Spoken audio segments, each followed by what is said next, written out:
Ini yang makalah yang saya siapkan. Begini, sekarang Indonesia itu dikepung oleh paham-paham keras.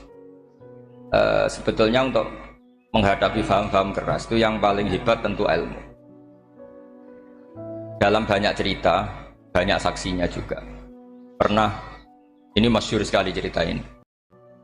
Sya'rawi itu ketemu orang ekstrim yang mau mengebom orang-orang Islam yang sedang main di bar. Gem lah kira-kira gitu. Karena di dunia Allah kok maksiat tok, ini baiknya mati aja daripada hidup, daripada ngeleng-ngeleng bumi gitu. Terus ditanya sama Sya'rawi, kalau betul mereka jadi mati, aina masiruhum? Lalu mereka mati terus kemana? Dijawab oleh ekstremis tadi, ya ilanar, karena mereka matu fi hinil maksiat, mati ketika maksiat. Terus jawabnya si Sya'rawi, lalu kalau mereka akan neraka itu keinginan Rasulullah apa keinginan kamu? Apakah pernah Rasulullah itu berkeinginan umatnya mati masuk neraka? Ya enggak. Ya sudah, kalau itu tidak keinginan Rasulullah jangan lakukan. Itu kan satu ilmiah yang luar biasa. Rasulullah tidak pernah ingin umatnya mati dalam keadaan siap masuk neraka. Makanya tidak usah mati pas itu ya. Bener MC tadi, kalau mati milih tanggal dan milih tempat. Ya itu diantara pujian-pujian yang masyhur tuh, yang dulu sahabat ada yang muji Rasulullah itu, kulik tamu barroon min kulli aibin, fakaan nama kulik ta kama tasa. Jadi itu sebenarnya makalahnya sahabat, tapi yang untung Mustafa Atif karena dapat uang banyak dari nyanyi. Jadi itu sebenarnya makalah normal dari pujian seorang sahabat, tapi yang untung Mustafa Atif. Mungkin yang untung juga pengundangnya karena ternyata abadi ya. Tapi itu makalah itu. Nah cerita Imam Sya'rawi tadi, Sya'rawi Sya'rawi Mutawali Sya'rawi ya. Mufassir itu. Saya punya kitabnya itu 27 jilid. Saya sebagai peneliti itu ya ndak tasdek amat karena saya butuh adit ya, butuh penguat itu. Dan penguat itu pula yang saya bawa ke sini. Ya ini saya baca terjemahnya dulu, nanti saya baca Arabnya supaya dapat barokahnya Rasulullah SAW sebagai Jami'ul Kalim. Nabi pernah didatangi seorang Bedui. Bedui itu Arabi, orang kampung. Minta sama Nabi, karena Nabi itu udah orang kaya, tentu kira-kira saya bayangkan ya dikasih 50.000 atau 10.000. Si Arabi ini tidak terima, dan tidak terima ngomong di depan umum.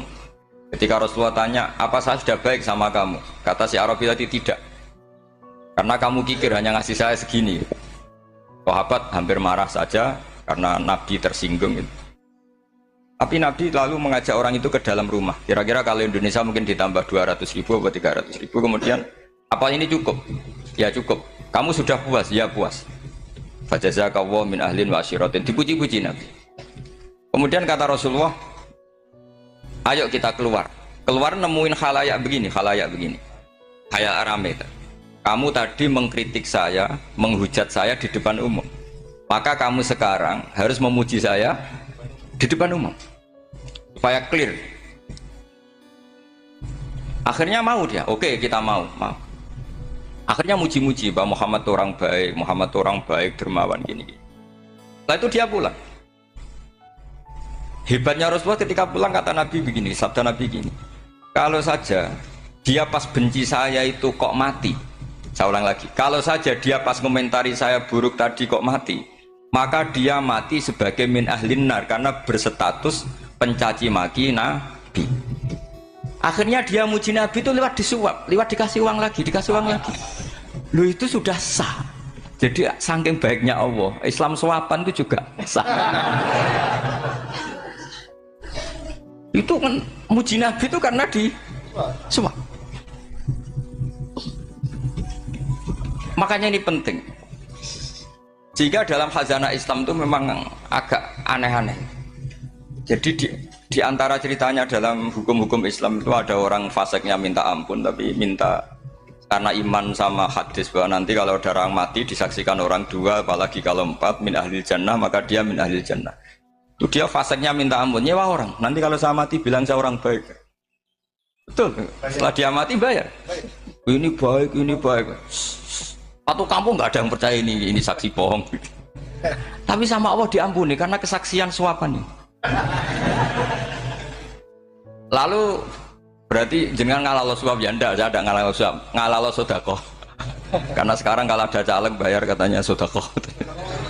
Ya sedekah terpaksa. Ini penting saya utarakan karena apa?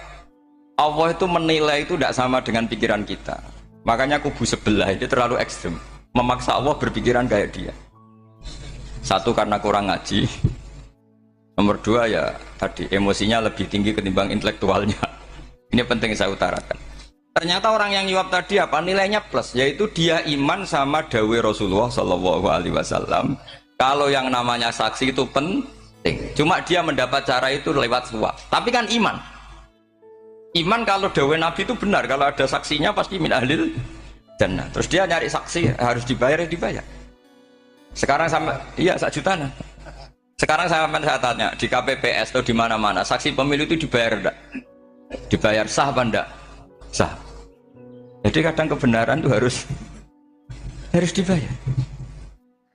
Ini penting saya utarakan karena ada orang perempuan cantik dirayu, digaji supaya main di niklab, dibayar jadi orang maksiat. Lalu mungkin ada ustadz gaji dia, bayar dia supaya mondok. Gak tahu terusannya apa, terus dibayar apa enggak tahu saya. Pertanyaannya ketika kamu bayar kemudian jadi santri, itu kamu dosa nyuap apa dosa sodako membiayai proses kebenaran? Sodako. Tapi kalau yang bayar untuk jadi pegawai niklab maka membiayai kemaksiatan. Maka pembiayaan ini penting secara fikih. Arahnya kemana? Ke hak apa ke batil? Jika di Fathul Mu'in diterangkan misalnya ada orang layak jadi pemimpin dan kemudian rivalnya itu orang yang menyesatkan atau calon perusak bangsa, ya maka calon pemimpin yang soleh itu wajib berkompetisi meskipun bibadlil mal. Karena kalau yang memimpin orang fasik, kampung ini rusak. Kalau yang memimpin orang soleh, kalau nggak bayar juga nggak jadi. Maka wajib bayar. Lah yang soleh bayar ini berstatus sedekah, tapi yang batil ini berstatus suap. Kenapa demikian? Karena yang namanya riswah atau ada yang baca ruswah adalah pembayaran untuk mengehakkan barang batil dan membatilkan barang hak. Sementara pembiayaan orang soleh adalah untuk memperkuat hak. Nah orang tuh nggak tahu, yang ngajinya tidak hatam-hatam tuh taunya pokoknya ar-rosi wal murtasi benar. Tapi nggak pernah mikir lalu definisi riswah atau ruswah itu apa? Ini bukan provokasi supaya semua calon bupati gubernur nyuap enggak, hanya nyuruh mereka sodako saja. Jadi kalau nggak jadi, tapi sodako betul ya, kalau nggak jadi ya tetap ikhlas dari awal memang sodako. Lah soal geremeng ya bawaan manusia gitu ya. Ya